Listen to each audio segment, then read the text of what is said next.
আমি একা বেকার। আমার বেকারত্ব যে কবে শেষ হবে। আসসালামু আলাইকুম, কেমন আছেন সবাই? আপনাদেরকে গ্রিন গুড মর্নিং। আমার সুইট পটেটো গাছ দেখছেন কত সুন্দর, কি সুন্দর। ওকে, এদিকে এই তো আমার টু ডু লিস্ট তৈরি করা শেষ। পড়াশোনা তাহলে শুরু করা যাক। এত ভারী ভারী বই পড়ার পরেও যদি জব না হয়, যদি পরীক্ষায় পাশ না হয়, যদি ভাইবা পর্যন্তই যেতে না পারি, মান থাকে বলেন? তারপরেও বইয়ের মান কমবে না, কমবে এফোর্টের মান। তখন প্রমাণ হয়ে যাবে এফোর্ট দেইনি।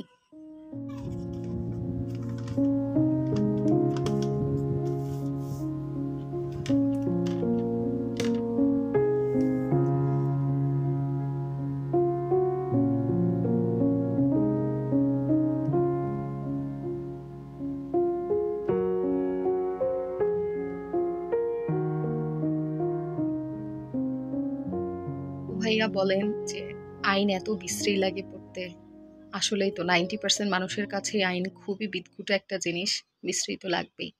তারপর যেহেতু পড়তে হবে, আপনারা এরকম সেকশন রাখতে পারেন, সাথে ডাইজেস্ট রাখতে পারেন। সেকশন দেখলেন, এখানে ইনফরমেশন নোট ডাউন করলেন, ডাইজেস্ট থেকেও দেখলেন।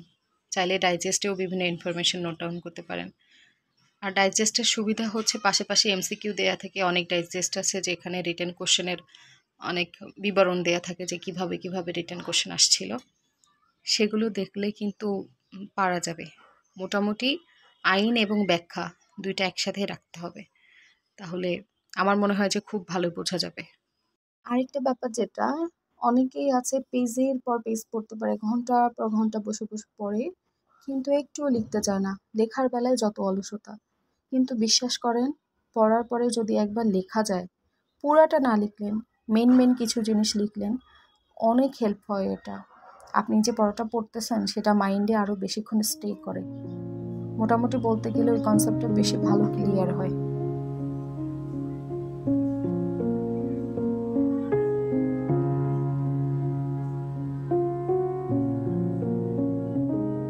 কারেন্ট অ্যাফেয়ার্স, জানেন আমার কাছে কারেন্ট অ্যাফেয়ার্সের দাম কখনো 20 টাকা 30 টাকা মনে হয় না। কেন বলি?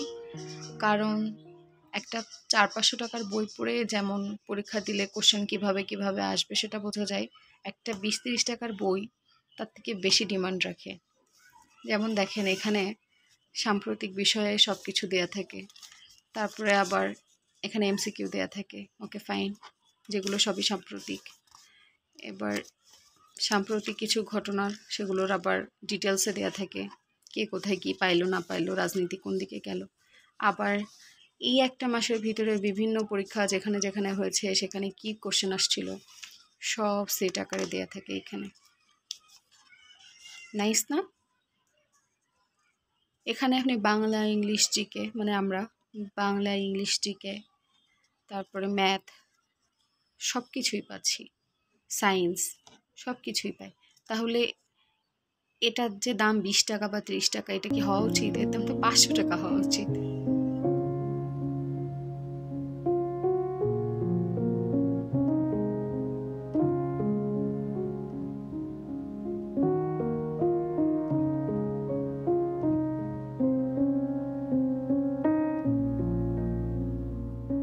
একশো 80 দিনের যে চ্যালেঞ্জটা নিতে যাচ্ছি সেটা তো 1 তারিখ থেকে শুরু হবে, মানে 1 অক্টোবর।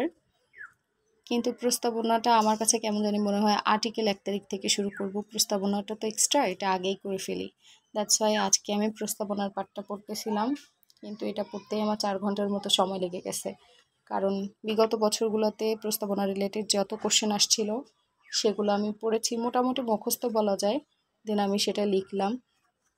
যেমন পড়েছিলাম প্রস্তাবনা কি, কাকে বলে, কে প্রস্তাবনা সম্পর্কে কি বলেছে, বিভিন্ন জাজমেন্টে কে কী কী আসছিল, পারপজ, অবজেক্টিভ পড়েছিলাম, ফিলোসফিক্যাল অ্যাসপেক্ট পড়েছিলাম, তারপরে ইম্পর্টেন্স পড়েছিলাম, তারপরে প্রস্তাবনা সংবিধানের অংশ কিনা, এই ধরনের কোশ্চেনগুলো আমি পড়েছিলাম। এখন বাজে অলমোস্ট 7:30। আমি নাস্তা করে ফেলছি, কারণ সন্ধ্যায় নাস্তা করা হয়নি।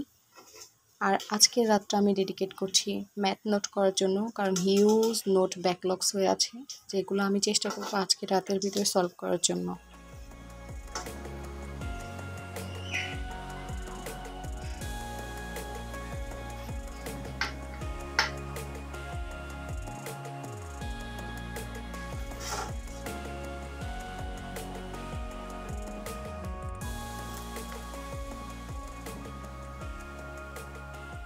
লাস্ট কয়েকদিন যাবৎ ম্যাথ ক্লাস করলাম কয়েকটা, বেশ 6টা-7টা।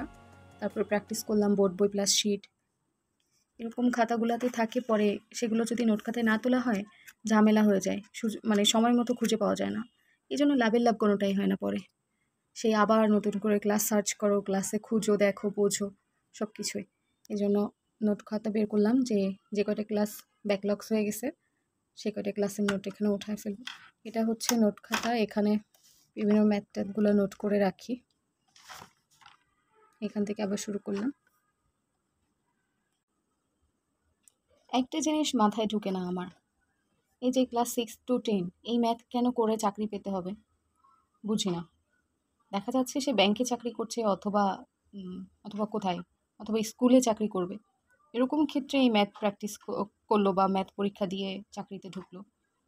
কিন্তু যেসব সেক্টরে কখনো ম্যাথ কাজেই লাগবে না, সেইখানে ফাও কেন আমাকে ম্যাথ প্র্যাকটিস করতে হবে, কেন আমাকে ম্যাথ পরীক্ষা দিতে হবে, তাই না?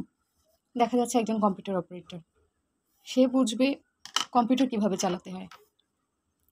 অথবা জুডিশিয়ারিতে যারা যাবে তারা ল জানবে। তাছাড়া তারা তো ইচ্ছা করলে বা প্রয়োজন অনুসারে এক্সপার্টের অপিনিয়ন নিতে পারে, এক্সপার্টের সাপোর্ট নিতে পারে, তাই না? তাহলে এই যে ম্যাথ ট্যাথ প্র্যাকটিস করে যাওয়ার কী দরকার আমি বুঝি না। ফাও টেনশন। এর থেকে আরও 2-5টা আইন দিয়ে আরও কীভাবে দক্ষ বানানো যায় এগুলোই তো করলে পারে। স্তব্ধ ঢাকা শহর, সবাই নিশ্চিন্তে ঘুমাচ্ছে। আর আমার বাসের আশেপাশে তো সবাই কর্মজীবী লোকজন, আমি একা বেকার। আমার বেকারত্ব যে কবে শেষ হবে, যে সব এখানে চাকরি বাকরি, গার্মেন্টস, এটা সেটাতে কাজ করে, এরাই সব থেকে সুখী। আর্লি ঘুমায় যায়, আর্লি ওঠে, নাইস লাইফ। আমার মনে হয় আমার এরিয়াতে রাস্তার কুকুরগুলা নাইট গার্ড, ওই বাঁশি শোনা যাচ্ছে, শুনতে পাচ্ছেন? Night guard. আর আমি বেকার, বাদ বাকি সবাই ঘুমায়, এরা 3জনই শুধু সজাগ। ঠিক আছে, সবাই ভালো থাকেন, আপনাদের সাথে আবারও দেখা হবে নেক্সট ব্লগে। Thank you.